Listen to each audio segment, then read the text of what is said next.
sangat relate dengan aktivitas sehari-hari, apa yang dimaksud dengan approaching prospect, apa yang sudah kita lakukan atau apa yang perlu ditambahkan dari aktivitas approaching prospect kita kemarin-kemarin. Dan bagi teman-teman yang baru masuk, monggo ya di-download dulu working sheet yang bisa digunakan bersamaan dengan nanti pemaparan materi. Oke, bagi yang baru kenal, salam kenal, saya Indri Melani, Training Assistant Manager yang Living Indonesia, yang pada kesempatan ini dengan senang hati ingin membagikan beberapa tips dan trik di mana ini sangat-sangat mungkin untuk digunakan dan dibagikan lagi kepada timnya. Oke, jadi nanti bagi yang sudah mengisi working sheet, sangat disarankan untuk dipraktekkan dan dilakukan apa yang sudah dituliskan, kemudian working sheet-nya juga bisa diduplikasikan lagi ke timnya. Oke, di kelas khusus atau one-on-one atau coaching yang dibutuhkan oleh para leadernya kakak-kakak semua. Oke, apa yang diharapkan setelah kakak-kakak semua ikut kelas hari ini?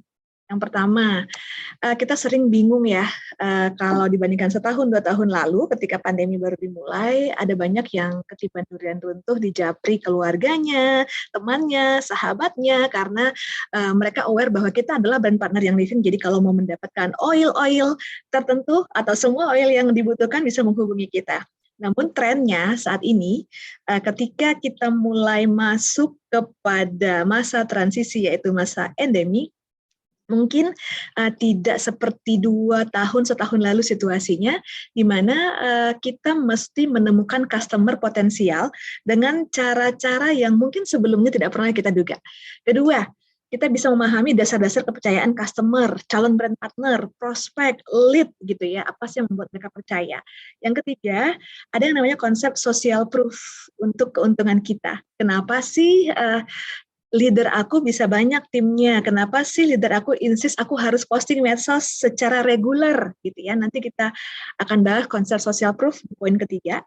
Dan yang keempat, bahwa kisah inspirasi milik kita sendiri yang unik, yang tidak sama dengan brand partner lain, karena satu essential oil yang sama bisa jadi akan memberikan pengalaman yang berbeda-beda untuk setiap brand partner, itu sangat mungkin terjadi.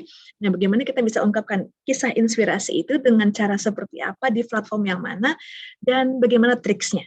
Oke, dan yang kelima, tentu saja setelah poin 1, 2, 3, 4, biasanya brand partner baru kita atau kita sendiri yang masih baru sering bertanya, oke, gimana cara mulai mendapatkan komisi dan bonus dari yang living? Jadi hari ini kita akan bahas 5 hal itu. So bagi kita yang merasa, waduh si A, si B, downline aku, sister line aku, abang aku mesti diingetin untuk hadir di kelas hari ini. Silakan ya, di drop aja langsung linknya. Oke, mengapa network marketing?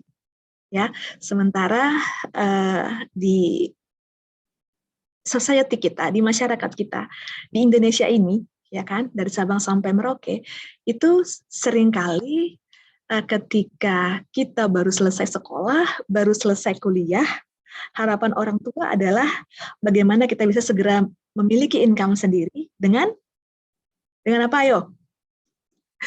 Dengan bekerja, ya kan? Bekerja.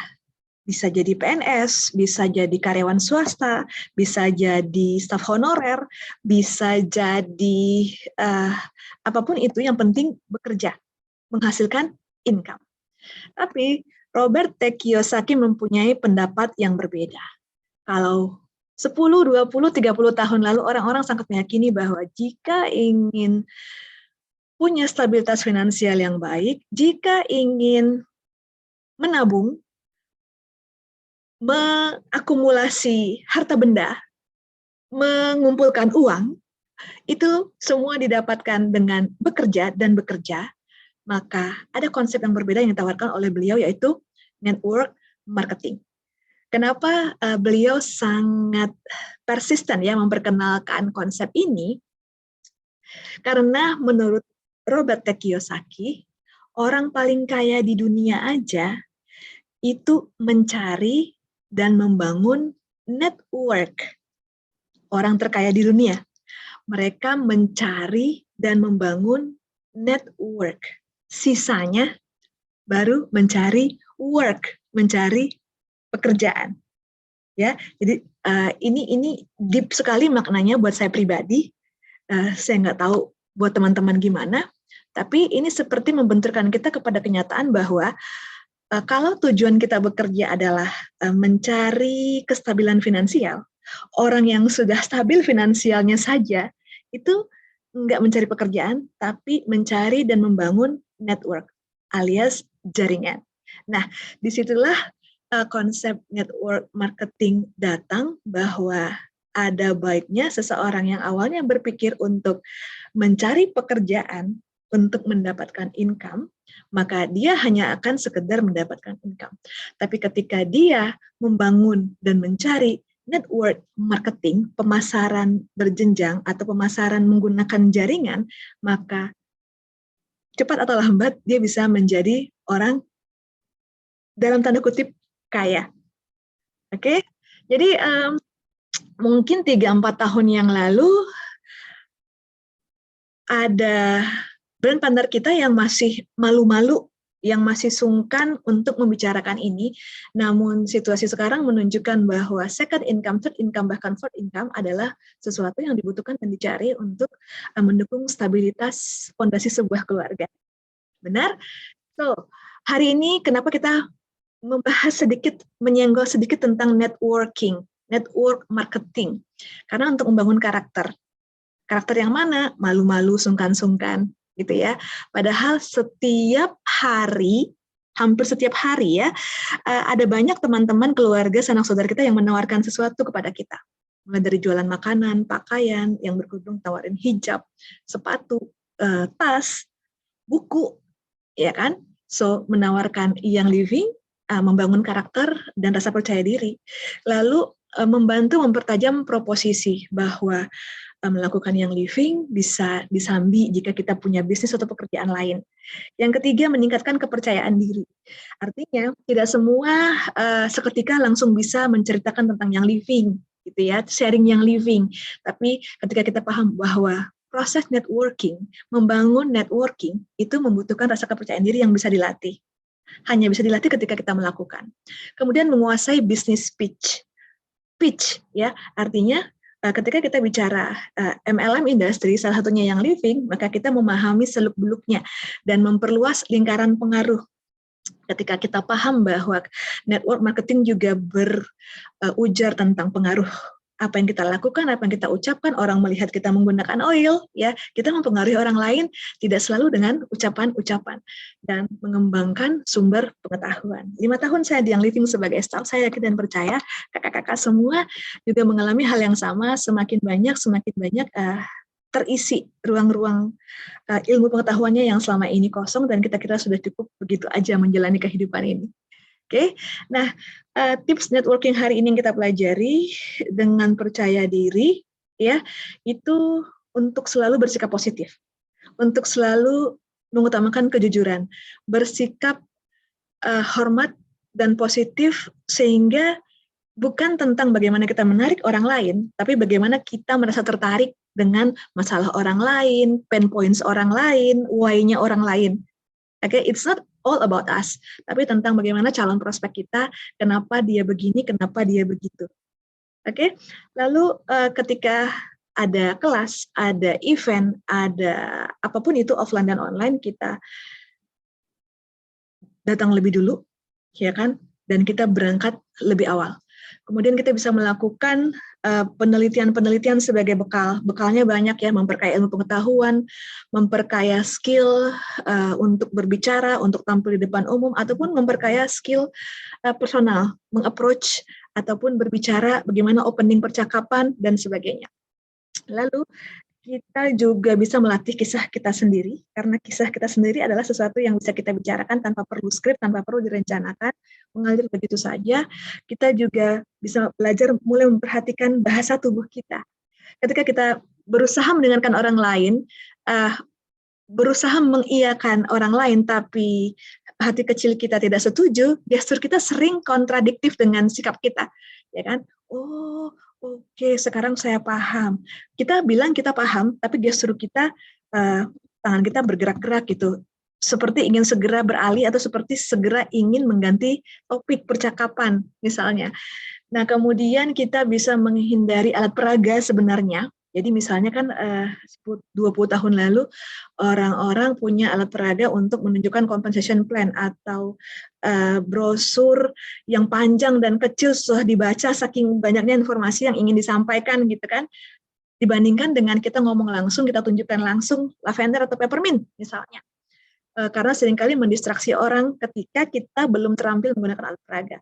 Lalu ketika kita bicara tentang networking dengan percaya diri, kita nggak bersaing dengan siapapun. Kita nggak bersaing dengan apa yang kita, apalagi karena itu guru kita, mentor kita nggak bersaing dengan sister lain yang bareng masuk ke yang living, bareng bergabung dengan yang living, tapi kita bersaing dengan diri sendiri. Sudah lebih baikkah saya, sudah meningkatkah saya dibandingkan saya setahun yang lalu? Sudah improve-kah skill saya, pengetahuan saya dibandingkan saya 2 tahun yang lalu? Jadi berkompetisinya dengan diri saya sendiri, bukan dengan orang lain. Oke, jadi hari ini kita bicara tentang bagaimana melakukan network marketing dengan tulus, ya kan? Karena vibes-nya akan bisa ditangkap oleh lawan bicara kita, bahkan orang sekitar kita. Bagaimana kita bisa membuat event yang sesuai, bagaimana bisa menggunakan media sosial dengan tepat, ya kan? Jangan sampai ketika dicek kita itu online di medsos 4 jam, 6 jam, tapi tidak menghasilkan apapun yang bermanfaat bagi diri kita dan orang lain yang jadi follower kita, misalnya. Kemudian kita boleh ngobrol-ngobrol yang sebenarnya wawancara, tapi kita mencoba mencari fakta-fakta baru, lalu dengan mencari fakta baru kita bisa tahu lebih jauh tren apa yang sedang terjadi, dan kita bisa melakukan follow up, ya kan? Kita bisa melakukan bagaimana caranya follow up. Saya udah invite 10 orang di acara Oil Talk saya. Selesai acara, 10 orang setelah bikin DIY pulang. Setelah mereka pulang, ngapain lagi ya? Gitu ya. Karena banyak yang merasa frustasi, udah ngundang orang tapi nggak ada hasilnya. Ternyata langkah follow up-nya belum ada yang kasih tahu, belum ada yang info gimana-gimana. Oke, jadi 5 panduan sukses membangun bisnis network marketing itu ada 5. Oke, motivasi, temukan alasannya, buat rencana, dan hubungan antar manusia. Motivasi udah pasti bagaimana kita melakukan ini dengan penuh semangat. Kenapa kita harus bersemangat? Temukan alasannya. Oke, temukan alasannya. Kenapa sih saya harus melakukan bisnis yang living? Kenapa? Kalau kita nggak ketemu alasannya, ada hambatan sedikit, ada challenge sedikit, ada masalah sedikit, kita karena nggak punya alasan yang kuat, kita buy, gone with the wind, gitu ya. Jadi tentukan target 5 tahun. Nggak usah alergi dengan kata-kata target, karena targetlah nanti yang akan menjadi ukuran. Apakah saya sudah lebih baik dari 5 tahun yang lalu? Gitu kan? Dalam hal apa? Sesuai dengan target yang sudah saya set up untuk 5 tahun ke depan. Langkah kedua, tentukan bagaimana caranya rencana 1 tahun ke depan bisa mensupport target 5 tahun ke depan itu. Mungkin bicara tentang skill, mungkin bicara tentang rank, mungkin bicara tentang jumlah OJV, mungkin bicara tentang berapa banyak anggota komunitas saya misalnya. Dan langkah ketiga, tentukan target 90 hari per 90 hari untuk kemudian mencapai target 1 tahun tadi. Artinya, target 5 tahun itu adalah big leap, ya kan? Langkah lompatan besar yang tidak akan terjadi ketika kita tidak merencanakan dalam jangka pendeknya. So, anytime kita merasa stuck, anytime kita merasa dan ketika kita ingat kembali kenapa alasan kita melakukan yang living, ya kan, yang secara personal pasti berbeda-beda, kita akan bersemangat kembali. Istirahat boleh, keluar jangan. Yang ketiga, buat rencana. Hubungkan strategi dengan target. Misalnya target saya adalah mau jadi silver dalam waktu 1 tahun ke depan. Misalnya 5 tahun ke depan saya mau jadi RCD. Ini misalnya kakak jangan merasa dapat pressure. Oke, lalu di sebelah masing-masing target itu kita tuliskan 3 orang yang akan memulai atau mendorong saya untuk mencapai target itu. Tentukan 3 orang supporter kita. Ya kan, langkah ketiga, setelah direncanakan, tentukan tanggalnya, ya kan, yang mendukung persiapan target-target saya itu apa saja yang skill yang harus saya kuasai, misalnya. Jadi pembuatan rencana ini kalau bisa realistis, tapi di atasnya sedikit. Artinya kalau itu bisa kita lakukan, maka itu target yang pasti akan tercapai. Sometimes kalau terlihat mudah, kita jadi menganggap remeh dan tidak serius melakukannya. Oke, yang keempat, hubungan antar manusia, jalin dan pupuk hubungan yang nyata. Jadi lemparkan pertanyaan yang berarti, yang membuat kita berpikir, gitu ya, tentang si A, si B, si C gitu. Karena ketika semakin deep koneksi kita dengan sesama teman, sesama downline, sesama builder, maka hubungan antar manusia kita itu berada di tingkat tertinggi, ya, sehingga bonding secara emosi ini mempermudah langkah kita ke depan. Yang kelima, koneksi super. Jadi cara tercepat untuk berkembangnya sebuah jaringan, sebuah komunitas, itu adalah saling memperkenalkan dua orang yang saling memberikan manfaat. Yang satu pemalu, yang satu ekstrovert. Yang satu pintar menggambar, yang satu pintar merangkai kata-kata. Ketika digabungkan, mereka akan bikin PPT yang keren. Ya kan? Yang satu presentasi, yang satu nyiapin. Hal-hal seperti itu. Teman-teman lebih tahu timnya seperti apa. Jadi, sekali lagi, ketika kita masih ragu, masih galau mau mulai dari mana dengan bisnis yang living kita, pertama motivasinya apa? Ya kan? Motivasinya apa? Yang kedua, sekali lagi temukan alasannya. Kenapa saya memilih untuk menjalankan bisnis yang living ini? Sah-sah saja apapun alasannya, karena secara pribadi semua orang punya goal tertentu berdasarkan masa lalu dan ingin menjadi lebih baik di masa depan. Sah-sah saja apapun alasannya, sekali lagi. Alasan finansial, alasan kesehatan mental, alasan apa? Anak, alasan suami, alasan orang tua, apapun itu. Ya, sehingga alasan ini adalah sesuatu yang membuat kita semangat lagi ketika kita down, sesuatu yang membuat kita kembali lagi ketika kita merasa harus berhenti atau istirahat sebentar. Oke, yang ketiga, buat rencana. Jadi kalau yang selama ini merasa, aku masuknya bareng si X itu barengan loh, join yang living, dia udah senior SAR, aku kok masih associate aja, masih distributor aja. Oke, wujudkan dengan buat rencana terlebih dahulu. Ya, konsultasi dengan enrollernya atau upline-nya atau upline silver terdekatnya. Lalu hubungan antar manusia. Sekali lagi, perbedaan karakter kadang-kadang menimbulkan friksi, kadang-kadang menimbulkan miskomunikasi, namun hikmah di balik itu adalah kita menjadi kaya rasa, kaya warna, dan semakin beragam kepribadian di sebuah komunitas, maka semakin unik dan akhirnya muncul sebagai kulturnya sendiri. Yang kelima, koneksi super. Koneksi super ya. Jadi kita bisa membangun ini ketika di sebuah komunitas kita punya visi yang sama, misi yang sama, tujuan yang sama, nggak mesti sama persis tapi mirip-mirip, sehingga itulah yang menyatukan kita. Jadi orang nggak cuma melihat saya sebagai brand partnernya yang living, sebagai leadernya yang living, tapi melihat di belakang saya, wow, ada komunitasnya yang super duper membanggakan. Gitu. Kemudian, mari kita masuk kepada lead. Dari mana konsumen berasal? Ya kan? Dari mana calon brand partner berasal? Jadi ada yang katanya namanya lead. Lead ini terbagi dua. Cold lead. Ya kan? Lead ini kalau kita buka kamus dan diterjemahkan secara bebas, petunjuk. Oke, petunjuk. Cold lead. Seseorang yang kita nggak kenal, saya, dia nggak kenal, saya nggak kenal dia nggak kenal saya, mungkin udah pernah dengar yang living, ya, yang kita bisa rubah jadi warm lead. Oke, mungkin dia mampir di postingan IG saya, atau dia pernah datang ke acara event offline saya, hadir, duduk, dengar, datang, diem, pulang.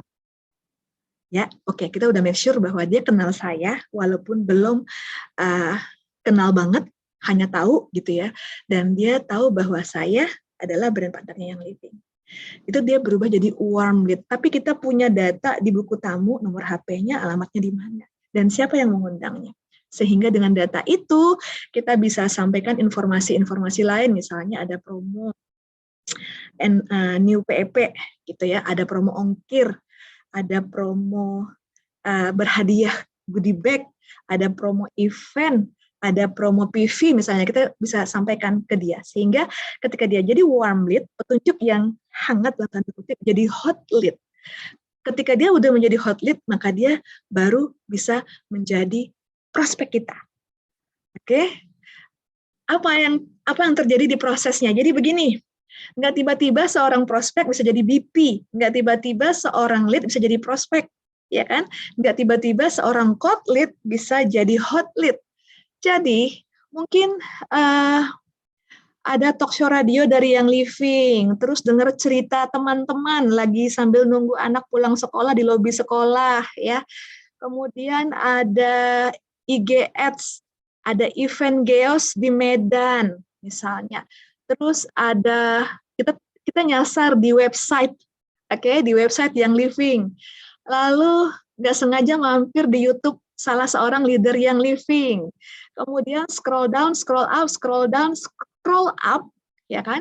Kita mampir ke Instagram seorang leader yang living dengan posisi kita belum jadi brand partner.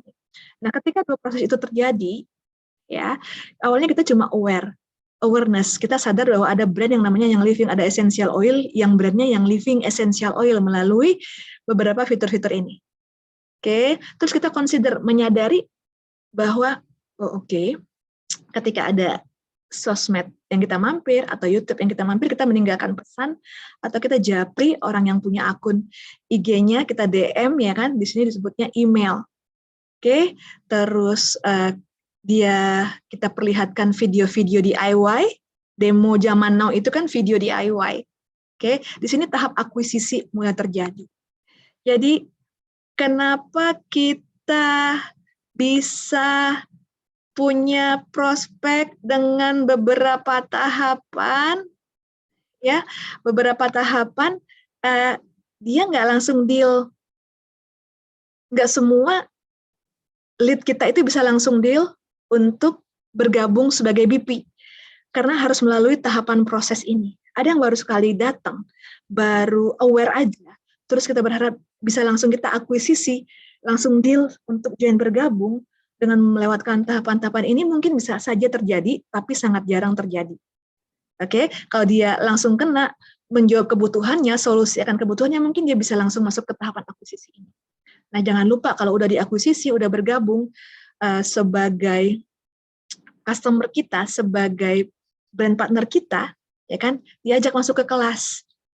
Ajak masuk ke kelas atau ke WhatsApp yang semua konsumen ada di situ, user ada di situ, itu merupakan bagian dari service.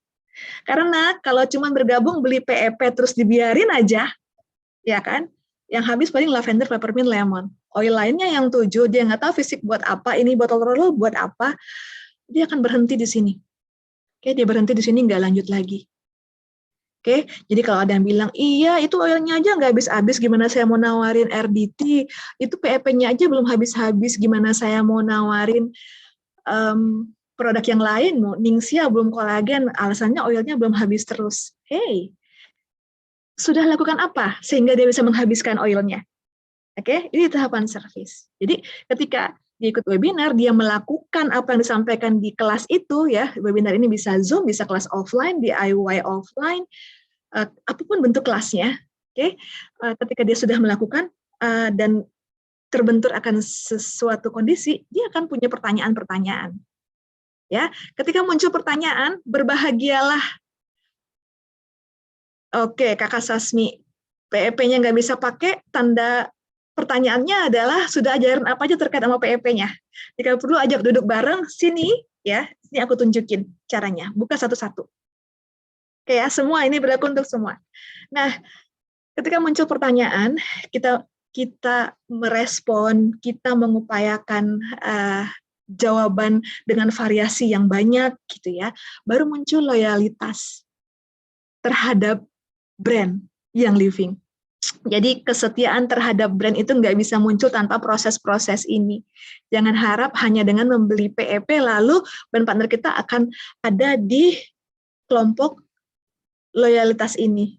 Nggak akan bisa IR jika kebutuhan dia pengetahuan untuk menghabiskan semua produk yang dibeli, esensial yang dibeli bisa dihabiskan secara efektif, ya, habis tapi efektif. Artinya kalau efektif maka dia bermanfaat, nggak akan muncul loyalitas, nggak akan mau diikut IR.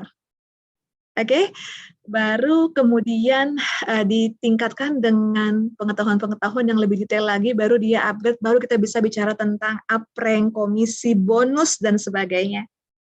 gitu. Jadi slide yang ini untuk menggugah kakak-kakak semua bahwa nggak ada yang instan. Jika ada yang instan, maka cepat datang, dia cepat juga pulang. Oke? Kemudian, bedanya lead sama prospek. Ya, bedanya lead sama prospek. Jadi, ada banyak orang yang tadi aware ya, ada yang namanya essential oil yang living. Semua orang aware, nyadar, ada awareness, ya kan? Jadi ibaratnya corong, di atas corong, ya, di puncak dari corong ini ada banyak kok orang yang tahu brand yang living. Siapa yang nggak tahu yang living? Terutama di Jabodetabek. Tapi teman-teman di luar Jabodetabek masih punya peluang yang super lebar, luas untuk masih mengenalkan yang living. Hey, tapi apakah cukup dengan aware saja? Gitu kan? Kita butuh untuk mendorong mereka masuk lagi ke tengah corong, ya, di pertengahan corong ini untuk nggak cuma sekedar aware, tapi juga tertarik. Setelah mereka tertarik, bagaimana caranya mereka punya keinginan untuk memiliki? Oke, nah ketika udah ada di kelompok ini, jumlahnya otomatis pasti lebih sedikit dibandingkan mereka yang ada di puncak corong, ya kan?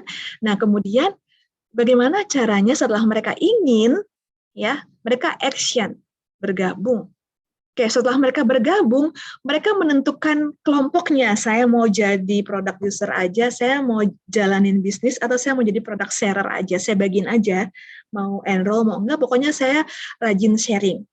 Nah, hanya sedikit yang ada di dasar corong ini. Jadi teman-teman nggak usah khawatir. Dari semua yang tertarik, yang menyatakan, iya ya katanya bagus, iya ya katanya aromanya bikin rileks, iya ya katanya aromanya bisa bikin fokus, iya ya katanya aromanya, dan iya ya yang lain itu, nggak semuanya akan convert, berubah menjadi kelompok yang ada di dasar corong ini. Jadi kalau secara statistik, mereka yang ada di atas corong ini leads.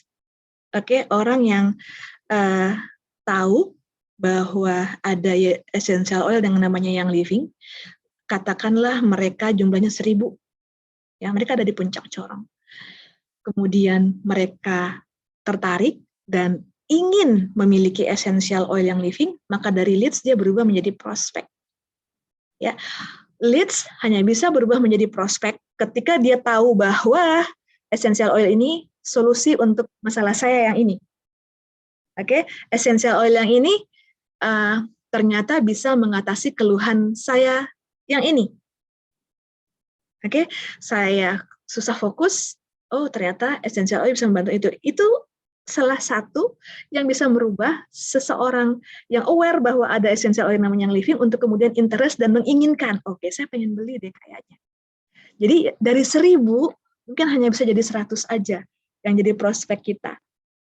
Oke, kemudian dari 100 yang jadi prospek kita yang menginginkan untuk beli yang living, sampai kemudian mereka ada di dasar corong, dia action beli, dan kemudian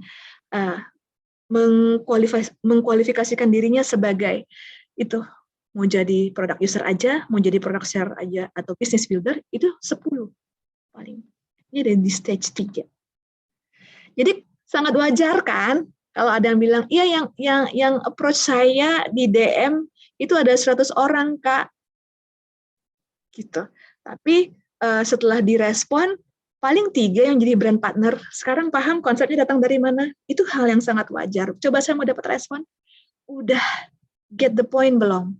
Kenapa dari 10 hanya 2 yang join, dari 20 hanya 5 yang join? Karena ada proses ini. Boleh saya dapat respon?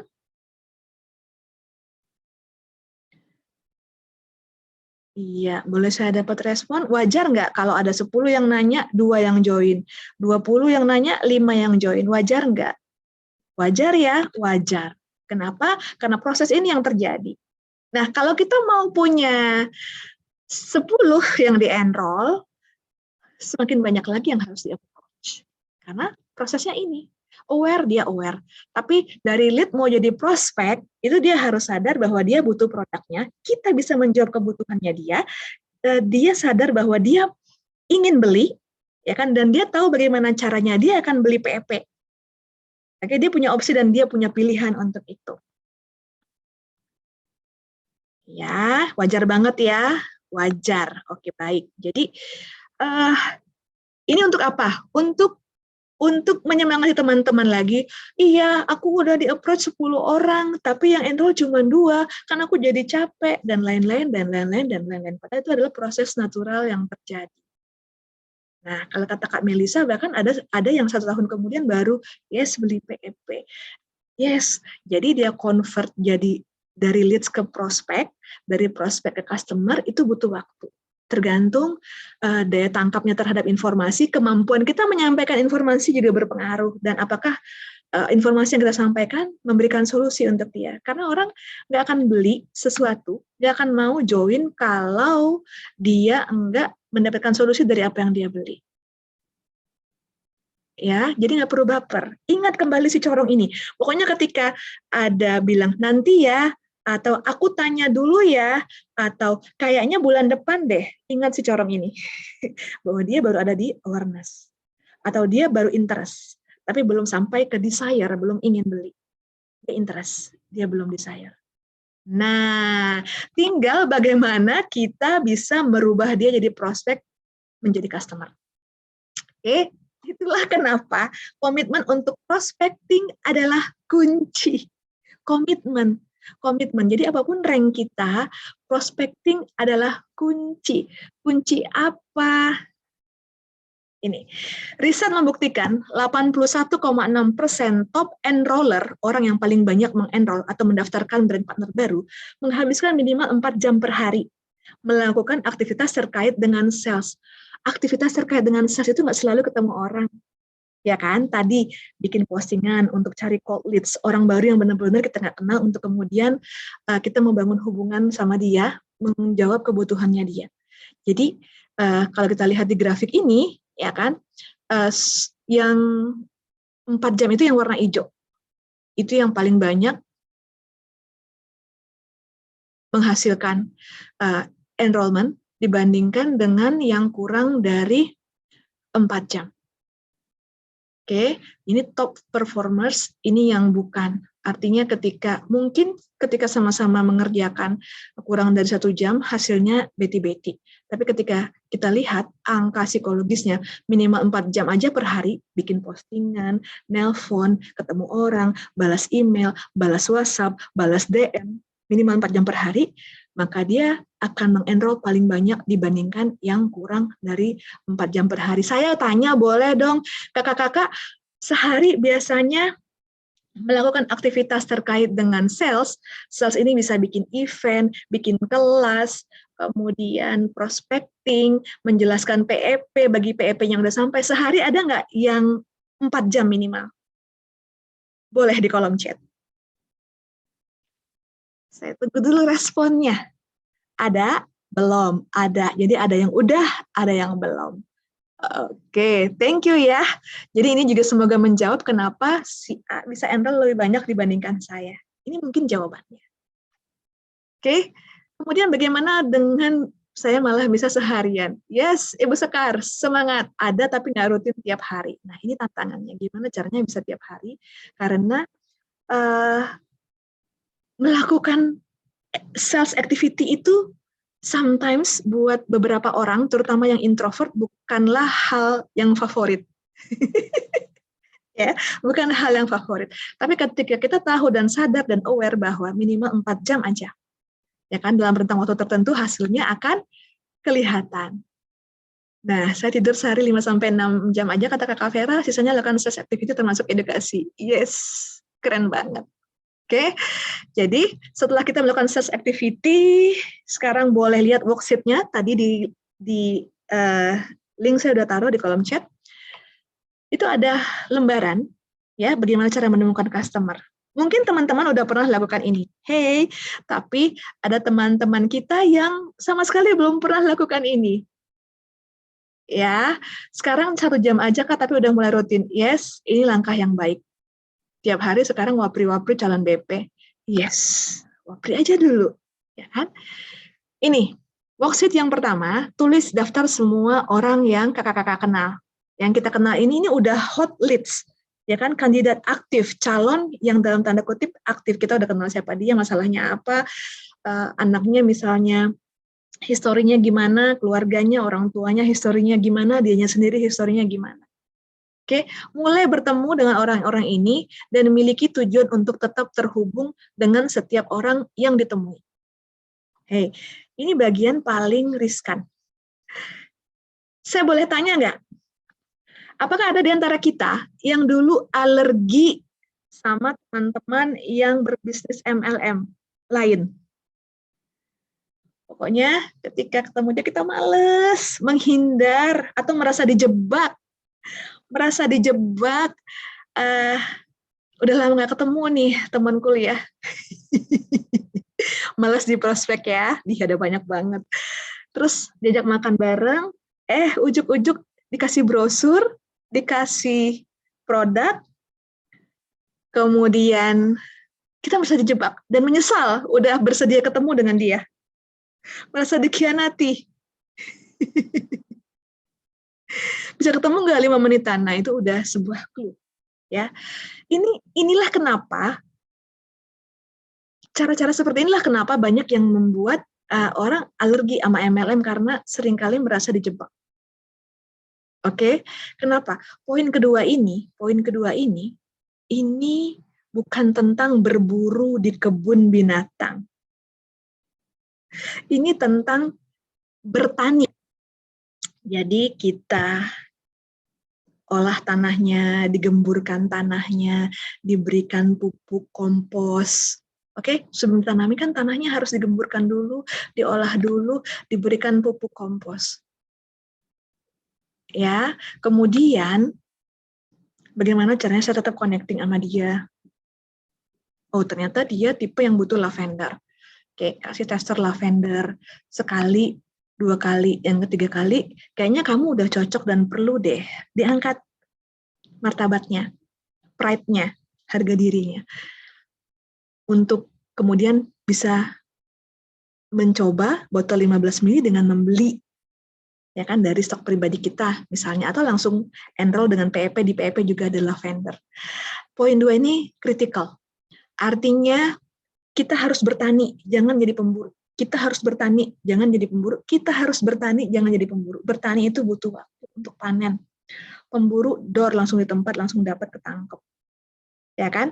Yang mana ketika kita bertani, ada emotional bank account yang udah ditabungkan, ada emotional bonding yang terjadi dibandingkan dengan berburu. Mungkin teman kita akan berkenan untuk beli PEP, bergabung dengan membeli PEP, ya kan?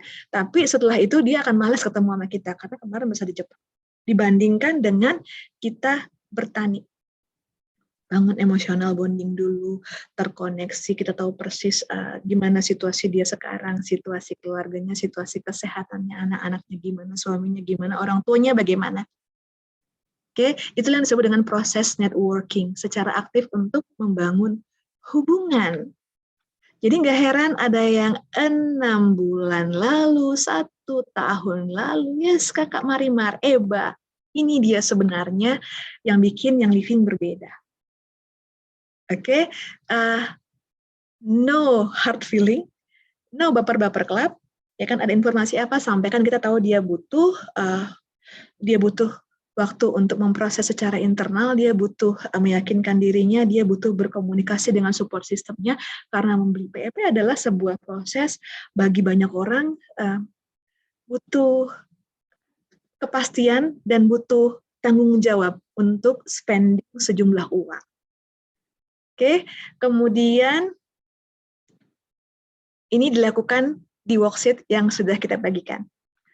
Oke, nah siapa kandidat aktifnya? Kandidat aktifnya banyak yang berpikir, oke, adik, tetangga, sebelah rumah, ipar, sepupu, keponakan, ya kan? Jangan lupa waktu kita hadir, waktu kita menikah dulu, yang diundang bisa puluhan, ratusan, bahkan mungkin ribuan, ada antara teman-teman yang punya kapasitas untuk itu, kemana mereka sekarang?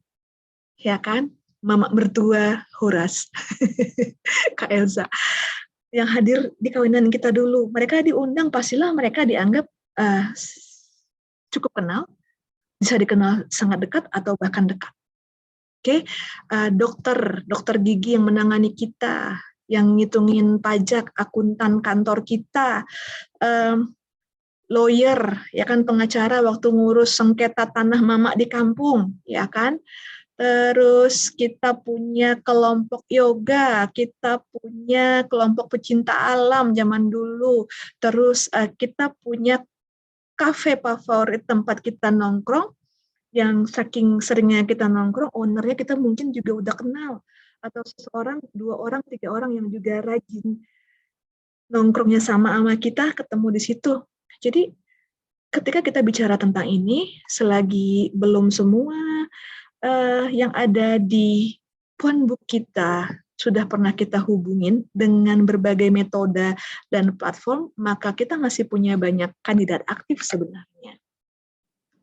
Oke, mereka bilang pergi ke hutan atau gunung aja kalau mau relaksasi. Yes, pulang dari situ mereka pegel-pegel kan pasti, Kakak? Gitu. Atau bukan amit-amit mau doain, kepentok sesuatu, kebaret ranting, ya kan, keinjak sesuatu yang tajam dan keras. Haha, ya kan? Mereka pegel-pegel.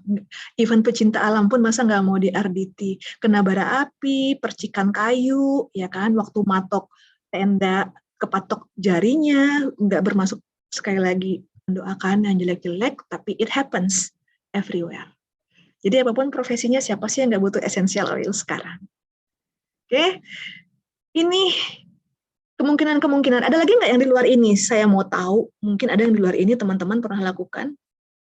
Nggak cuma buat relaksasi, anaknya pilek bisa ke gunung. Nah, alasan aja kayaknya ya. Rileksnya waktu udah sampai di puncak, pas turunnya effort lagi. Itu yang saya alami sih zaman kuliah dulu.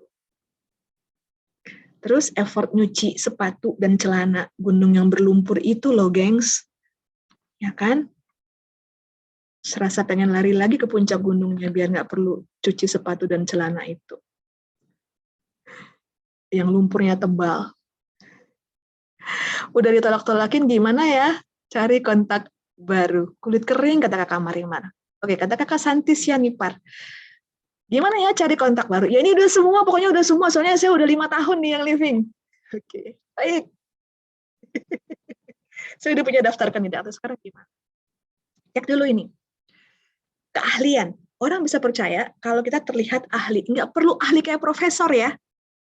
Saya tahu lavender buat apa, peppermint buat apa, di relief itu kalau mau dilihat seberapa banyak fisiknya. Kemudian, oh ternyata nggak cuma bisa di diffuse ya, ini juga bisa dioles. Oh ternyata bisa bikin DIY ya, bisa bikin serum wajah. Tapi saya butuhnya serum wajah dengan kulit kering. Kita punya keahlian untuk ini. Ini keahlian minimal. Oke. Kemudian kesesuaian. Cek diri kita, ngacak, tanya orang-orang sekitar, sahabat kita. Apakah kita bisa didekati? Apakah kita tipikal yang disukai? Apakah kita bereputasi, memiliki reputasi yang positif? Ya kan? Apakah kita berbagi value yang sama? Yes, ini bisa masuk dari komunitas. Pesepeda, Zumba, Confit Club, ya kan? Klub masak, klub baca. Ada yang join klub baca nggak? Book reading, ya kan? Kalau zaman dulu ada klub perangko gitu ya. Jadi ini kesesuaian. Kemudian sama-sama Mahmud Abad, mamah muda anak baru 2, ketemunya di mana? Di lobi sekolah, ya kan? Pertemuan guru dan orang tua gitu. Itu ada kesamaan. Kemudian sama-sama ketemu di grup Pilates. Oke, sama-sama punya interest terhadap olahraga. Gitu. Oke, lanjut ke yang ketiga, kredibilitas. Apakah saya jujur kalau ntar dititipin order PEP, beneran sampai PEP-nya, ya kan? Bisakah mereka nanti mengandalkan janjinya saya? Oke, ternyata telat, nyangkut di mana? Saya pernah berjanji akan bantu handle jika ada kesulitan-kesulitan seperti ini. Buktikan janjinya. Itu K yang ketiga. K yang keempat, kesamaan minat. Apakah saya memiliki integritas? Ya kan? Bisa diandalkan. Minat terbaiknya apa? Oh, suka berkebun. Ada yang suka masuk ke klub berkebun. Pencinta anggrek. Pencinta daun-daun yang harganya mahal itu. Oke, jadi ini pondasi kepercayaan yang kalau kurang satu aja bikin orang jadi nggak join sama kita, gengs. Jadi kalau ada nih, udah kita approach, udah kita edukasi, udah kita informasikan, udah kita jelaskan harganya sekian, bisa dengan cara bayar seperti ini, bisa dengan kredit card, bisa dengan wire transfer, bisa menggunakan kartu kredit cicilan 0%. Oke, ini bisa masuk ke sini. Nah, jadi kita punya pendekatan sama prospek, ya. Pertama, jangan fokus pada menjual. Jangan paksakan diri kita supaya dia mau membeli. Tapi fokus pada relationship. Tadi ya, Eba. Fokus pada relationship-nya. Nggak apa-apa dia belum mau beli, tapi dia mau dengerin cerita kita tentang oil. Oke. Kemudian kita nggak akan bisa menjual kepada setiap orang. Ingat si corong. Ingat si corong. Ingat si corong. Ya, kenapa? Karena sangat jarang kita bisa langsung mengenroll pada pertemuan pertama. Butuh EBA, butuh relationship. Yang ketiga, bangun rasa percaya diri kita. Kalau kita nggak pede itu kelihatan gesturnya, orang bisa ngerasain, kamu aja nggak yakin sama produk kamu, kok kamu nawarin saya. Oke, ini bisa minta bantuan tim partner, atau enroller, atau upline terdekat, silver terdekat, pokoknya seseorang yang bertanggung jawab sehingga kita masuk yang living. Siapa dulu? Kemudian dalam melakukan pendekatan kepada prospek, kita harus menunjukkan rasa percaya sama produk. Ya, rasa percaya terhadap produk cuma bisa didapat dengan menggunakan, dengan mengeksplorasi produk-produk utama. Ya, dimulai dengan PEP dulu. Lalu sesuaikan dengan kebutuhan. Nggak usah bahas Dingxia dulu, nggak usah bahas belum kolagen dulu. Kalau problem utamanya bukan itu, pain point-nya bukan itu, dan dia belum butuh solusi di area situ. Oke, jadi fokus pada solusi yang informatif dan penawaran yang sesuai.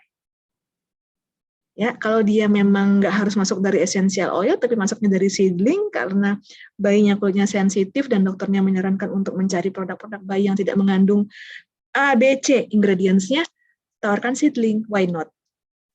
Oke, setelah itu kita bisa jelasin di dalam seedling itu ada essential oil lavender juga loh. Ini wujudnya. Ada tidak satu jalan ke Roma. Oke, kemudian kita berhasil nih enroll, dia happy, PEP-nya udah nyampe, kita udah informasikan cara ngabisin PEP-nya secara efektif, bahwa lavender itu nggak cuma di-diffuse pakai diffuser doang, bisa digunakan dari ujung rambut sampai ujung kaki oleh semua anggota keluarga berapapun usianya, maka dia adalah happy customer. Saat dia happy customer, itu adalah saat yang tepat kita untuk meminta referensi. Kira-kira ada teman saudara yang mungkin selama ini pernah bilang bahwa udah kenal yang living itu bagus, tapi belum sempat untuk mendaftar sebagai brand partner. Oke, ini adalah momentum yang pasti saat seseorang happy, dia akan dengan sangat senang hati, oh iya si A tuh teman aku. Ya kan, nanti terserah kita, mau kita approach dengan menjadikan downline-nya si A karena informasinya dari si A, atau si A mau sekalian kita jadiin enroller sekaligus sponsornya, itu tergantung kesepakatan. Ya, jadi minta referensi ini siapa yang udah pernah lakuin? Jadi referensi sebaiknya diminta dari happy customer. Dari seseorang yang menolak, kita juga bisa minta, tapi dari happy customer, ya kan? Ketika kita menghubungi referralnya dia, aku temannya si A. Si A itu aku kenal karena kenalin yang living. Nah, dia nyebutin nama kamu. Ini bisa via DM IG, bisa via WA, ya. Biar orangnya nggak merasa diintimidasi, teman-teman pasti lebih tahu tekniknya gimana. Nah, dan si A nyebut bahwa B juga sebenarnya interest sama yang living, cuman belum tahu mau nanya-nanya ke siapa. Aku bersedia loh kalau kamu mau nanya-nanya produk yang living. Nah, dengan menyebut nama A, B akan punya trust level yang tinggi kepada kita, karena A aja belinya ke kita. Gitu. Oke, jadi minta referensi ini bisa salah satu yang dilakukan. Nah, ketika diteliti, ada brand partner yang sama sekali nggak pernah minta referensi, walaupun dia punya happy customer, brand partner yang happy. Ada yang melakukannya ya sekali-sekali, kalau lagi mood. Ada yang melakukannya secara bulanan, mingguan, dan setiap hari, dan ada 60 lebih yang dengan 160 sampel, ya ada 60 lebih yang pokoknya setiap dia punya atau berhadapan dengan seseorang di depannya, dia nggak akan mendapatkan kesempatan untuk meminta referensi kepada orang yang ada di hadapannya itu. Oke, semoga. Nah, dia nawarin adiknya, serahkan ke aku untuk jadi enrollernya. Tuh kan. Jadi tidak satu jalan ke Roma, kita bisa melihat peluang-peluang lain untuk kemudian menambah anggota komunitas kita yang akan di-approach. Oke, lalu ada yang namanya social proof.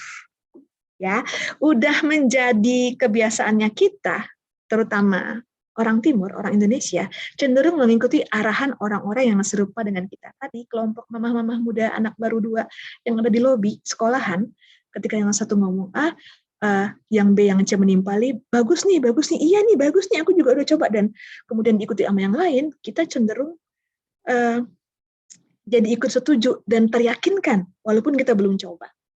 Dengan ide-ide tertentu, dengan konsep bahwa essential oil yang living keren banget, kita cenderung untuk menyetujui ide itu ketika orang sekitar kita sudah declare bahwa iya nih keren banget. Ya kan, ini contohnya ibu-ibu arisan. Social proof ini bisa didapat di mana? Yang pasti, ketika kita ingin membeli sesuatu, memutuskan bergabung menjadi brand partner yang living, mungkin teman-teman juga ngalamin, kita juga ingin tahu pemikiran orang lain, dan ketika kita tahu pendapat si A, si B, si C, si D, ini akan mempengaruhi keputusan kita. Nah, ini bisa didapat dengan ya social sales. Oke, jadi zaman dulu tuh ya, kalau ada teman-teman ingat, saya ingat waktu saya kecil, geng ibu-ibu komplek mama saya itu suka ada demo-demo produk MLM juga. Oke, nggak kenal itu siapa, mungkin ada satu ibu yang kenal dengan mbak yang datang itu, kemudian dia udah mengkualifikasi ibu-ibu komplek punya daya beli, ya kan? Tapi nggak kenal, jadi cold calls, dan dia melakukan demonstrasi kegunaan alatnya, kegunaan pancinya, gitu ya. Ini adalah model penjualan zaman dulu, jadul. Model zaman sekarang disebut dengan social sales. Harus ada edukasi. Ya, postingan-postingan kakak-kakak saya udah mengedukasi semua. Harus ada engagement. Kalau kita nggak posting, ya kan, biasanya kita posting tiap hari nih, Senin sampai Sabtu, Minggu kita libur. Oke, ketika udah kita posting 4 hari berturut-turut, itu follower kita nanyain, are you okay, Kak? Gitu ya. Terus ada social network di dalamnya, melibatkan komunitas, nggak main sendirian, kayak kakak yang ada di old sales model ini mainnya pakai komunitas.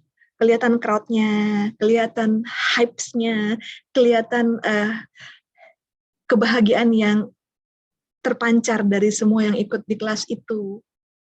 Ya, ini social sales. Jadi, kalau mau ngejalanin bisnis yang living, itu nggak bisa sendirian. Bersama tim, bersama leader, menggunakan social network, itu diposting, jangan lupa. Ya, ini postingan yang penting untuk semua orang melihat, komunitasnya keren. Ada banyak brand partner yang bergabung, salah satu alasannya adalah karena komunitasnya keren.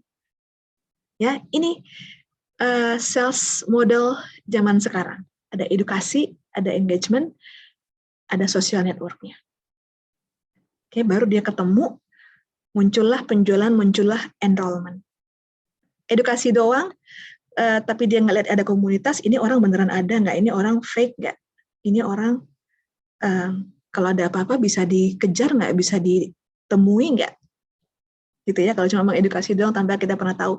Perlu sekali-kali kakak muncul di feed Instagramnya ya, atau di story, untuk menunjukkan I'm a real person, I'm a real human.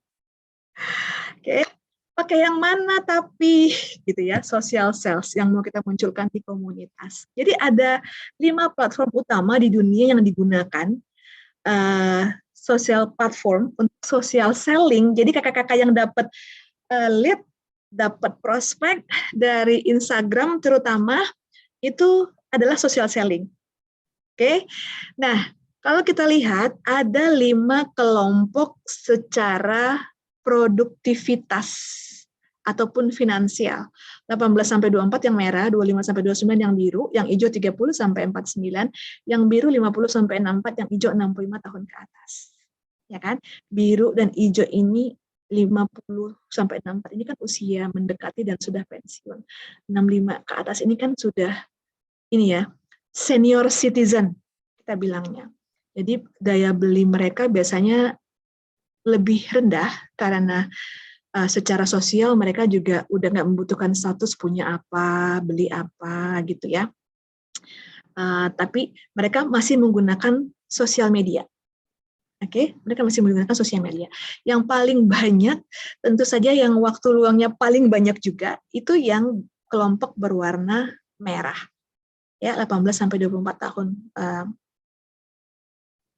murid SMA dan mahasiswa nih, umur segini. Dan ada yang baru tamat atau baru mulai kerja juga di penghujung 22, 23, 24. Oke, ini warnanya merah. Mereka nggak bisa hidup tanpa sosial media. Yang biru, ini usia produktif level 1. Mereka punya penghasilan, tapi mereka masih punya prioritas untuk kesenangan sosial, untuk hedon. Enggak ya, enggak semua begitu. Tapi most likely seperti itu. Ini yang biru. Nah, yang paling stabil secara finansial ini ada di kelompok hijau muda ini ya. Nah, ini menunjukkan di kelompok usia mana dan mereka bermain di platform sosial yang mana. Oke, Instagram, kalau kita lihat ya, kita belum punya data bahwa brand partner yang living, leader yang living paling banyak main di Instagram dan di YouTube. Di Facebook masih ada yang main, masih ada yang enggak. Oke, kalau tadi ada yang bertanya, cari di mana lagi ya? Oke, kalau selama ini kita punya Instagram doang, udah mulai coba bikin YouTube? Atau Facebook yang hampir mati terkubur itu dibangkitkan lagi? Atau kalau mau switch main ke Twitter, ya kan, bikin akun Twitter, bikin postingan. Ingat tadi di sini ada edukasi, ada engagement dan social network. Artinya kalau kita merasa kita kehabisan resource di sini, mungkin kita perlu switch ke platform yang lain, ya kan? Dan saya yakin dan percaya masih sedikit atau bahkan hampir nggak ada yang pakai LinkedIn, karena ternyata seseorang yang berada di posisi pengambilan keputusan dimanapun dia bekerja ataupun berusaha, itu dia akan pakai LinkedIn. Dimaknai dengan dia punya kemampuan finansial yang baik. Artinya dia punya daya beli yang baik. Ada di sini sebenarnya, yang masih jarang disentuh oleh kita. Di dua ini. Iya atau iya, Kak? Boleh saya dapat 2-3 respon? Boleh cobain ya Twitter ya. Kalau merasa di sini kayaknya udah jenuh, terus semua follower aku udah pernah aku tawarin, tinggal menunggu mereka turun ke bagian corong yang tengah atau bawah nih. Mereka ada di bagian atas corong masih yang di Instagram atau yang di Facebook atau yang di YouTube. Oke, kita pindah platform. Ya, ekspansi ya. Oke. TikTok juga boleh. Cuman di data ini kebetulan belum ada TikTok, belum ada datanya aja sih. Tapi saya yakin dan percaya TikTok juga boleh. TikToknya nggak bisa pakai, tinggal browsing, trial and error, nggak ada harga yang harus dibayar ketika kita mau coba pakai sosial media yang baru. Oke, bingung? Hubungi upline atau tanyakan di WhatsApp grup komunitas. Lalu kita mau ngapain? Di platform yang baru itu kita mau ngapain? Kita cerita, ya, kita cerita. Kelas memanfaatkan sosial media. Oke, di minggu lalu pada hadir nggak? Itu kita kedatangan Ibu Kitty Chen dan Mbak Epa Rini Andriana yang membahas tentang gambar dan wording yang bisa digunakan untuk di sosial media. Tunggu di YouTube yang Living Indonesia ya videonya. Oke, ketiduran. Nanti disimak ya di YouTube yang Living Indonesia. Nah, ceritakan kisah. Jadi menceritakan kisah ini banyak yang mengira hanya pas kelas offline saja. Di Reels, di TikTok, Di YouTube apalagi, ya kita juga bisa menceritakan kisah kita. 1 menit aja durasinya untuk mencoba pertama kali, dan fokus untuk menjadi seseorang yang antusias dengan kisah yang mengundang. Oke, bisa tentang latar belakang atau situasi, hal-hal yang kita kurang sukai dari latar belakang dan situasi itu, kemudian bagaimana yang living, produk-produk yang living, atau network marketing telah berhasil merubah kondisi itu. Ya, dan kesuksesan kita, bagaimana perasaan kita tentang masa depan terhadap produk yang living dan komunitas yang living kita. Itu dulu, 1 menit. Oke, latihan, bikin, rekam, minta approval 2, 3 upline, enroller, tim partner yang ada di komunitas. Pasang di berbagai platform. Ini buat bagi yang baru mulai. Atau yang sudah lama memulai tapi belum pernah melakukan ini. Oke, kemudian ini. Jadi, yang mesti kita aware juga nih, ya. Orang nggak cuma beli produk sama kita. Mereka membeli profilnya kita dan energi yang kita serahkan. Ketika kita mengenroll seseorang, ada pertukaran energi yang terjadi. Itulah kenapa kita bersedia jadi enrollernya dia dan dia bersedia jadi brand partnernya kita. Oke, jadi sekali lagi ini hierarkinya jauh lebih tinggi, nggak cuma tentang pertukaran barang dan uang, tapi ini pertukaran energi dan mereka membeli profil kita. Mereka trust sama kita, mereka percaya bahwa kita bisa membimbing mereka sehingga bersedia di-enroll sama kita. Jangan pernah mengabaikan, nyuekin, nganggurin semua brand partner yang udah kita enroll. Pastikan dia teredukasi dengan baik. Kemudian, ini, menjadi positif ini kan sesuatu yang mudah diucapkan, tapi di dunia nyata kadang-kadang ada waktu-waktu tertentu susah untuk dipraktekkan. Ya kan? Kenapa kita harus menjaga ini? Karena ketika kita positif, kita menjadi lebih ramah. Ketika kita merasa positif, berusaha positif, ini akan membantu saat bertemu orang baru. Orang baru banyak pertanyaan, banyak ketidakmengertian. Ketika kita stay positif, kita akan dengan sangat baik merespon pertanyaan-pertanyaan yang buat kita mungkin hal remeh-temeh.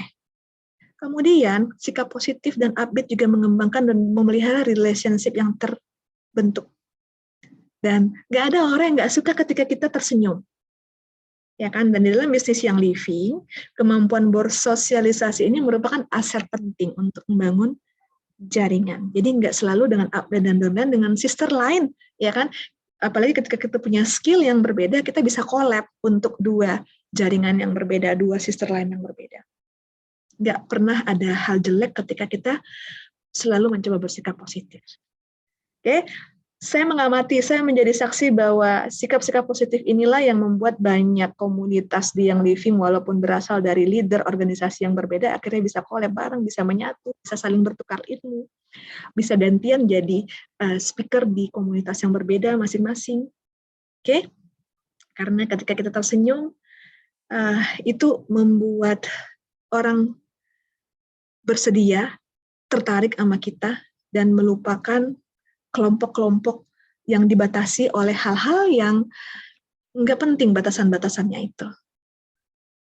Oke, kemudian ketika bicara tentang recruiting on autopilot, ini mimpi semua orang. Artinya saat ini saya mengenroll, merekrut dan partner baru. Akan tiba waktunya saya tidak lagi mengenroll menjadi porsi terbesar sales activity saya, tapi membina leader.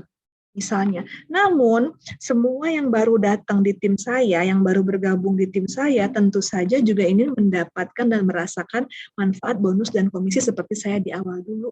Ya kan? Maka saya bersama tim saya, bersama leader saya berkewajiban mengajarkan ini. Ini kayak getuk tular, ya kan? Semua paham ya. 1 mengajarkan 2, 2 masing-masing mengajarkan 5, dan seterusnya, dan seterusnya, dan seterusnya. Ini kayak pohon faktor kalau di matematika. Nah, apakah ini hanya sekedar mimpi? Ini adalah poin terpenting. Pola ABC.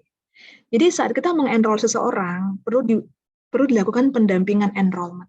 Perlu kita tahu kenapa pada akhirnya dia bergabung, apa tujuan pribadinya, dan apa tujuan dia bergabung dengan yang living. Ini untuk menentukan informasi apa yang selanjutnya akan kita bagikan kepada dia. Jadi, semua udah pernah mengenroll belum? Ada yang belum pernah mengenroll? Boleh saya dapat 1-2 respon? Ada yang belum pernah mengenroll? Atau semuanya sudah pernah mengenroll? Sudah semua ya?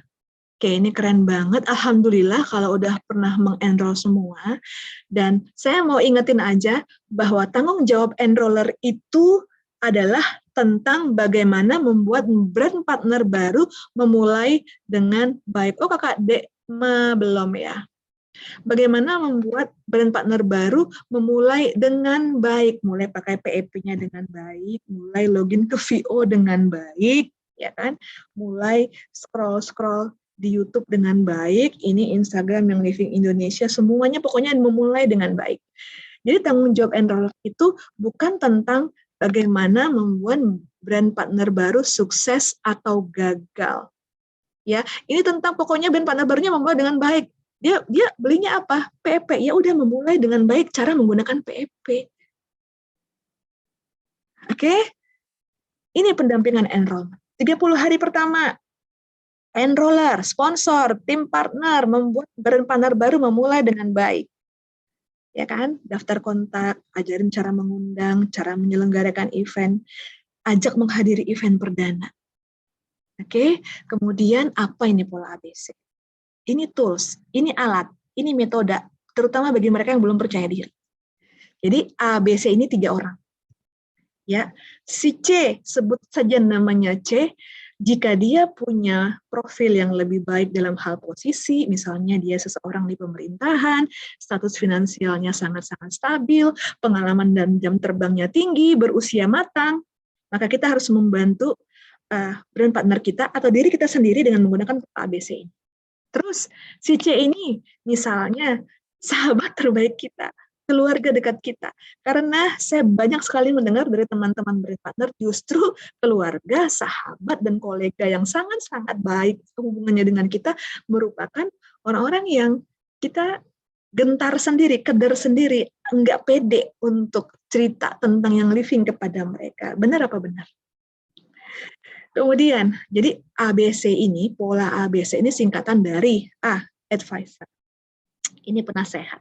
Dia bisa tim support, bisa leader, bisa enroller, atau bisa sponsor dari si B. Oke, si B ini mau mengenroll, dia butuh advisor. Ya, ini bisa keempat kelompok ini. Nah, si C ini prospek atau calon brand partner. Ya, semua paham ini? A, B, C. Jadi ada advisor, bridge-nya si Anda yang mau mengenroll si C. Boleh saya dapat 1-2 respon? Udah paham kira-kira konsep pola ABC ini? Ada 3 orang yang terlibat, bahwa si B butuh didampingi oleh si A untuk prospek si C. Boleh saya dapat 1-2 respon? Jangan-jangan saya out of network. Terima kasih lo responnya, paham, thank you ya. Oke, saya lanjut kalau begitu. Saya pikir tadi saya out of network. Oke, jadi kakak-kakak semua, dalam rangka menjadi A yang efektif untuk mendampingi si B, kakak-kakak wajib, ya, agar efektif wajib pahamin kultur yang living, produk yang living, compensation plan, dan alur kerja manajemen. Artinya kalau mau komplain tentang pengiriman, nggak perlu ke HOD, ya, itu tinggal email atau telepon ke member service akan sangat dilayani dengan baik. Kemudian selalu bersemangat. Ya, A ini adalah cheerleadernya B, memberikan B dorongan, walaupun C batalin janji, B tetap didampingi oleh si A tetap datang. Oke. Lalu A wajib memahami cara dan menggunakan, mengedukasi pola ABC ini, sehingga suatu hari nanti si B akan menggantikan dirinya menjadi si A, jadi advisor berikutnya untuk B selanjutnya. Kemudian memiliki wawasan luas tentang MLM. Masih banyak loh teman-teman kita yang bisa bedain yang living dengan perusahaan XYZ yang bukan MLM, yang Tidak ada produk yang diperjualbelikan, adanya setor-setoran duit, ya itu jauh berbeda. Jadi kalau kita memiliki wawasan yang luas tentang MLM, biasanya banyak yang bertanya apa bedanya dengan money game. Kita bisa menjelaskan dengan sangat rapi. Nah, untuk menjadi A yang efektif, kita harus menjadwalkan training untuk tim secara teratur dan mengembangkan karakter yang unik dari setiap B yang kita miliki. Oke, ada yang pernah jadi A di sini? Ada yang pernah jadi A? Boleh jawab pernah atau belum, jika belum pernah. Berusaha jadi A ya, Ibu Sasmi. Pernah, Kakak Putri Dewi, thank you responnya. Oke, nah, kemudian, jika kakak-kakak masih jadi B nih, ya, atau kakak-kakak yang jadi A, tolong ingatin si B. Sebelum mempertemukan C dengan A, kita harus melakukan pengecekan latar belakang yang disingkat dengan form. Oke, family, anaknya berapa? Oke, pekerjaannya apa? Kalau dia cowok, istrinya bekerja juga kah atau di rumah saja? Kalau dia perempuan, suaminya kerja di mana, lalu si ibu ini kerja di mana? Atau di rumah saja, menunggui anak-anak. Oke, ini menunjukkan kemampuan daya beli dan juga latar belakang. Anaknya ada 4, umurnya paling tua sekian, paling kecil sekian. Ini pengecekan latar belakang yang perlu dilakukan supaya obrolan nyambung. Oh, ternyata mirip sama aku profilnya, anaknya 2.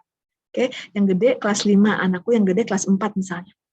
Yang paling bungsu masih bayi, iya anakku yang paling bungsu jadi masih bayi. Itu masalahnya mirip-mirip, sehingga nanti kalau ngobrol nyambung. Ini F yang pertama, occupation tadi pekerjaan. Oke, dari pekerjaan kita bisa tahu bahwa oh dia punya waktu luang yang banyak. Dia kemungkinan kalau nanti mencintai produk yang living bisa akhirnya menjadi business builder. Misalnya jadi leader membangun bisnis atau kayaknya dia banyak traveling. Jadi emang belum punya waktu luang untuk membangun bisnis yang living, tapi dia adalah calon customer potensial yang loyal. Oke, karena dia mampu beli, tapi dari sisi pekerjaannya dia belum punya waktu luang yang banyak. Oke, kemudian recreation.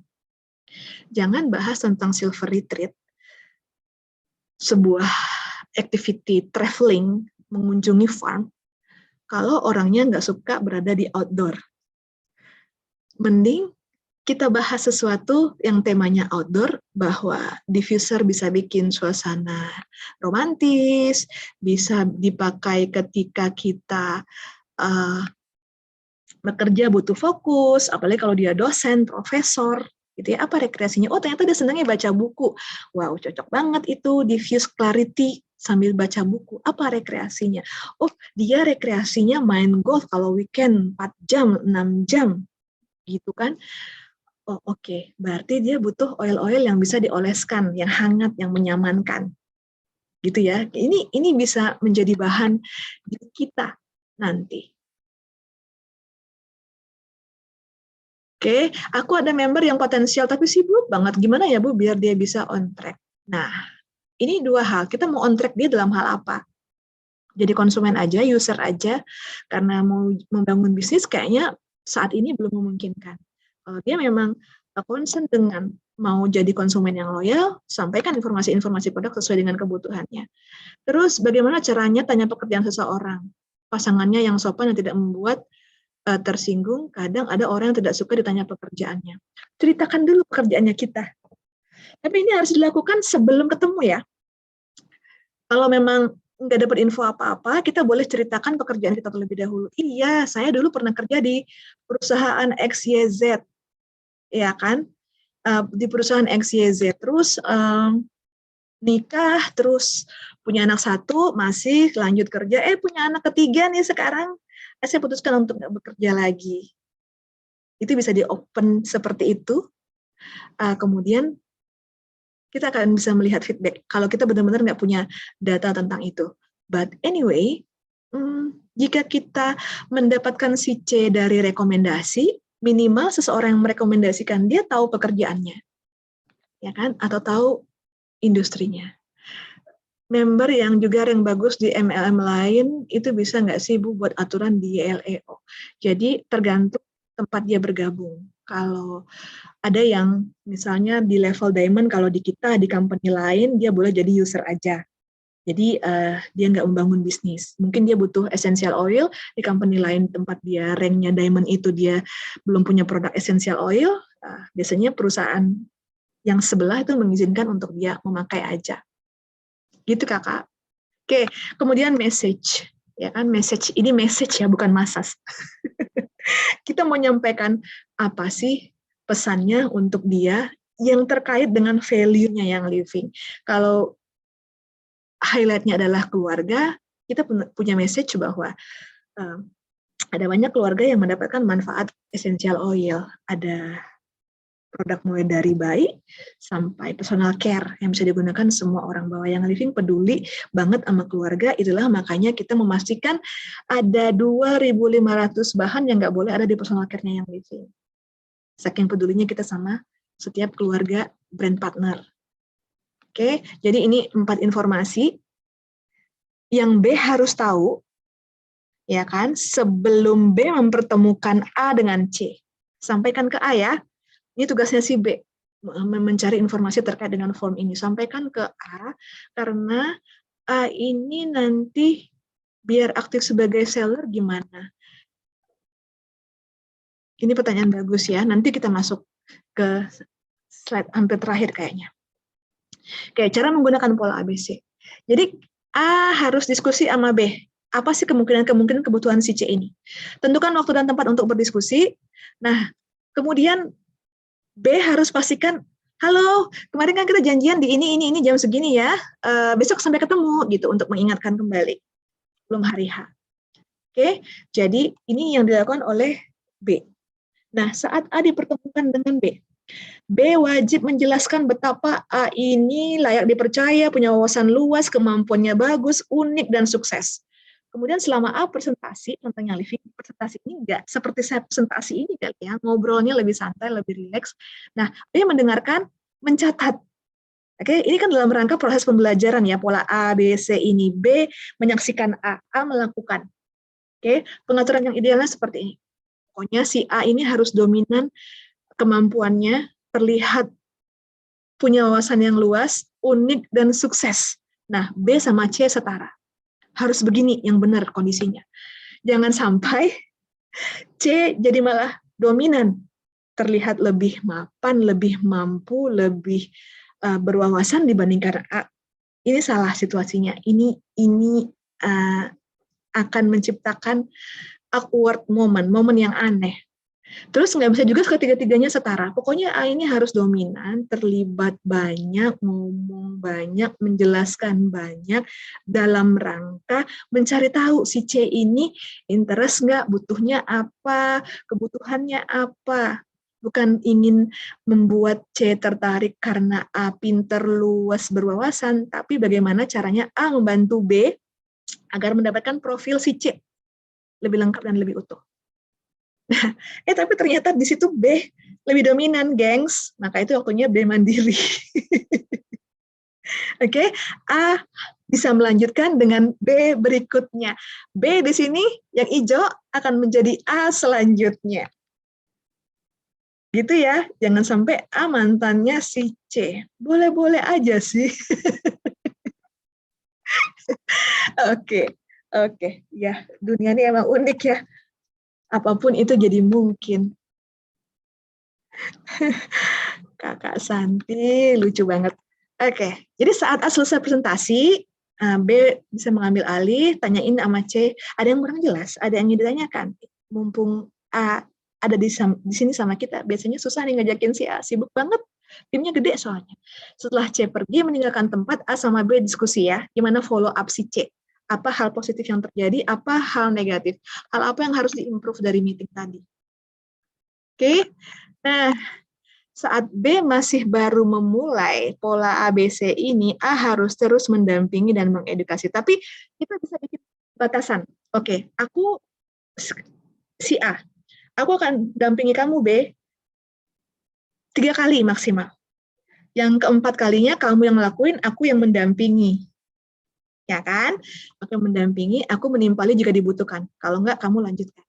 Saat itulah si B bisa menjadi si A. Ya, pilih tempat yang patut.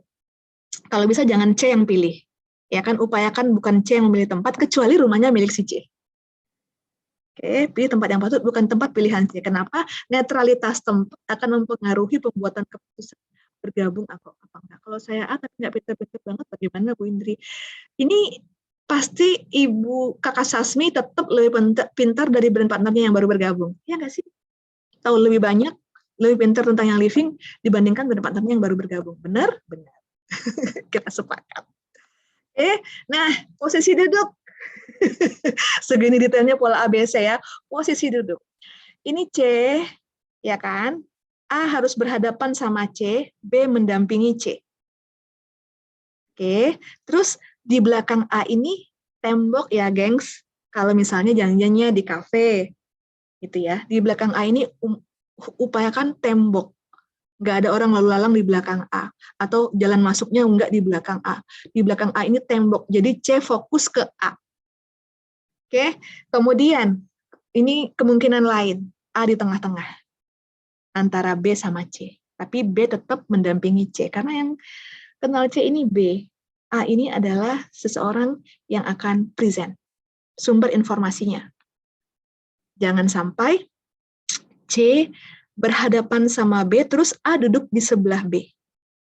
Ini C akan merasa dipojokkan, terintimidasi, mungkin berhasil bergabung, tapi habis itu dia nggak mau ketemu lagi. Ya, it is not a friendly situation. So, gimana biar closing? Saya yakin kakak-kakak semua punya tips dan trik tersendiri, awareness, interest, demonya bisa produknya langsung, foto, video, namun ada pendapat ahli menyatakan seminimal mungkin, atau jangan di pertemuan pertama supaya fokus kepada A, ya kan? Kalau butuh perbandingan harga, ada banyak sekali teman-teman yang jago-jago bikin competitor pricing, artinya bahwa membeli PEP itu jauh lebih hemat dan hanya bisa didapatkan satu kali untuk brand partner baru saja. Bahkan brand partner yang udah eksis nggak bisa beli PEP. Jadi benar-benar ini adalah value yang harus didapatkan. Terus gunakan pertanyaan tertutup, feel, felt, found. Saya merasa, kamu mendapatkan, menemukan. Kalimat-kalimat seperti itu. Men-summary apa yang barusan sudah kita diskusikan. Oke, dengan konsep 3F ini. Nah, masalahnya adalah hanya 44% brand partner, ya, hanya 44% brand partner langsung berhenti dalam satu kali follow up. Wah, dia nggak ada respon nih, wah dia katanya mau belinya nanti dulu nih, gitu ya. Hanya 56% yang lanjut ke follow up berikutnya. Yang 44% ini ada nggak di sini? Oke, kemudian 80% pertemuan pertama butuh follow up lebih dari 3 kali hingga bisa closing. Ada yang bisa, ya, sebanyak 20% langsung closing di pertemuan pertama. Tapi ini biasanya ada pre-meetingnya, pre-conversation yang udah terjadi jauh sebelum ini. Sehingga pas ketemu sama A itu udah apa ya, udah ajak, udah dapat informasi yang memadai, tinggal pertanyaan-pertanyaan hard question aja yang butuh dijawab sampai dia yakin, oke, saya bergabung. Gitu. Kemudian, ini apa? Ini tentang formasi V. Jadi di tahun 70, 2 orang ilmuwan fisika menemukan bahwa kenapa ya burung-burung itu suka terbang dalam formasi V begini. Ya kan? Apa yang mereka lakukan? Apa yang terjadi? Fenomena alam apa ini? Oke, jadi kenapa ada pemimpinnya dan 2 barisan di belakang yang membentuk formasi V ini? Apa yang terjadi? Apa yang mereka lakukan? Apa yang terjadi? Ini pertanyaan-pertanyaan di tahun 70 yang berhasil terjawab bahwa ternyata ini adalah salah satu cara mereka survive, bisa berpindah ke daerah yang lebih jauh. Dan ternyata ketika kepakan sayap burung ini dikepakkan, itu ada power, ada hembusan yang berbentuk seperti spiral, ya kan? Yang ketika mengenai sayap burung yang ada lagi di bawahnya, ya, di samping yang di bawah, itu akan mengangkat kemampuan sayap burung berikutnya yang di sini. Dan ketika ini dikepakkan lagi, getaran berbentuk angin spiral tadi juga akan mengangkat lagi burung yang di sini dan seterusnya dan seterusnya dan seterusnya. Dan ini menghemat tenaga terbang bersamaan seperti ini. Oke, jadi secara fisika ternyata ini benar-benar fenomena alam yang hanya kawanan burung yang tahu, dan ada konsep leadership yang bisa kita pelajari bersama di video berikut ini. Kawanan burung bermigrasi dari daerah yang mulai mengalami musim kemarau menuju kawasan yang lebih kaya sumber daya. Sumber daya utama yang dibutuhkan yaitu makanan dan lokasi sarana. Perpindahan kawanan burung mengharuskan mereka terbang ratusan mil dari tempat asalnya. Kawanan burung bermigrasi dengan terbang dalam formasi V. Ada 3 alasannya. 1, menghemat energi. Dengan tarik-menarik satu sama lain. 2, mengikuti sang leader. 3, burung tak dapat terbang sendirian menempuh ratusan mil. Ilmuwan membuktikan bahwa semua burung berkontribusi nyaris seimbang dalam memimpin gerakan snack, mulai dari sang leader. Terbang dalam formasi V, cara yang baik untuk mengatasi kelelahan saat menemukan sayap. Sang follower, setiap burung akan mendapatkan manfaat dari kepakan sayap yang tercipta dari sesamanya, menghasilkan daya angkat bagi burung di tangan. Pertukaran, saat sang leader merubah arah, leader baru akan melindungi. Burung yang sakit atau terluka akan keluar dari formasi, dan seekor burung lain akan mengikutinya sehingga dia pulih atau bahkan mati. Saat sang leader mulai kelelahan, ia akan mundur masuk ke formasi di belakang dan burung yang lain akan menggantikan.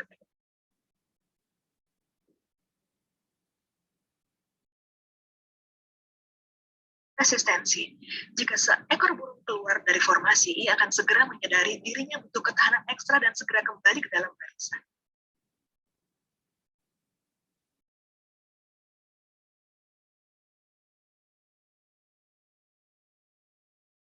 Sebagai leader yang baik, Anda harus memimpin tim menuju tujuan baru selalu.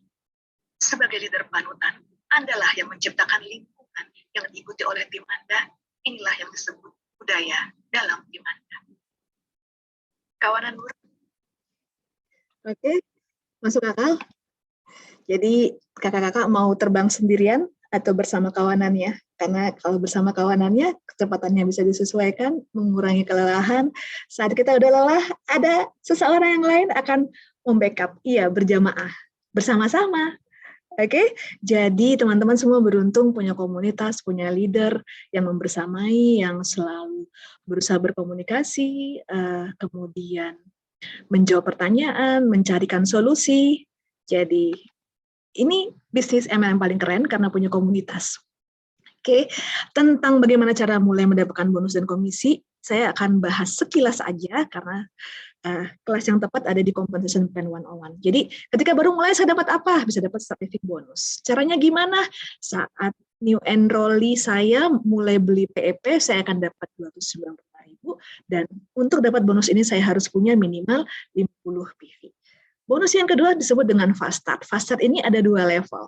Ketika saya A, saya enroll B, B belanja 100 PV, maka saya akan dapat 25% dari total PV-nya B selama 3 bulan pertama selagi B terus berbelanja di 3 bulan pertama.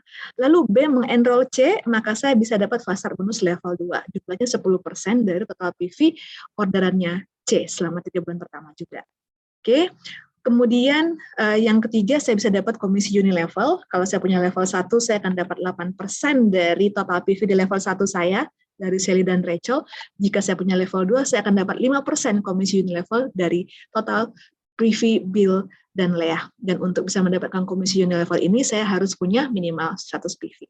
Jadi saya bisa dapat start living, fast bonus, dan komisi unilevel. Kemudian ilmunya udah dapat, worksheet-nya udah dapat, tinggal dipraktekkan. Ini penyakit yang dari sejak zaman dahulu kala sudah merajalela. Menunda-nunda itu adalah penyakit yang paling umum dan paling mematikan dan sangat besar akibatnya pada kesuksesan dan kebahagiaannya teman-teman. Jangan-jangan selama ini kita kurang bahagia hanya karena kita sering menunda-nunda. Oke, jadi mulai lakukan saja. Kalau kakak sudah kenal produk, ingat selalu gak ada seorang pun yang mengharapkan kita jadi profesor essential oil kelas dunia, ya kan? Mulai pahami, mulai cari tahu dari apa yang kita harus tahu terlebih dahulu, pelan-pelan saja. Gunakan dan cintai produk, sehingga kita bisa punya kisah untuk diceritakan, kita bisa mengenal orang-orang lebih mendalam, dan mulailah dengan orang-orang yang kita tahu akan memberikan waktu dan terbuka terhadap essential oil. Terima kasih. Wow, dari Geos Medan. Saya IR bulan ini 50 PV dan sebentar ya, ini cepat banget kolom chatnya. Saya IR 50 PV dan SO 50 PV itu artinya 100 PV. Iya Teh Sasmi. Udah 100 PV ya, jadi bisa dapat fast start kalau kita mengenroll, dapat fast start, dapat start living, dan bisa dapat komisi unilevel kalau kita punya komisi 1 dan 2. Oke, baik. Terima kasih atas kehadirannya. Ada pertanyaan nggak? Terima kasih ya. Jika ini bermanfaat, semoga bisa diaplikasikan. Kemudian kita bisa duplikasikan ke tim, lakuin sama-sama di worksheet-nya, saya udah drop. Dan jangan lupa nanti rekamannya kita taruh di YouTube ya, Kakak Stacy. Oke, baik, salah-salah kata mohon dimaafkan. Terima kasih sudah survive dari awal hingga detik ini bersama-sama. Semoga memberikan inspirasi, memberikan semangat kembali. Istirahat itu wajar, karena leader juga manusia biasa. Yang penting setelah istirahat, bisa kembali dengan speed full. Oke, baik. Yang Living Indonesia dari Sabang sampai Merauke. Sampai jumpa lagi di kelas-kelas selanjutnya. Jangan lupa Harvest and Win bulan depan masuk bulan keempat. Dan Leaders Camp juga masuk ke bulan keempat. Tetap semangat, sehat selalu. Sampai jumpa, selamat sore. Assalamualaikum, bye-bye.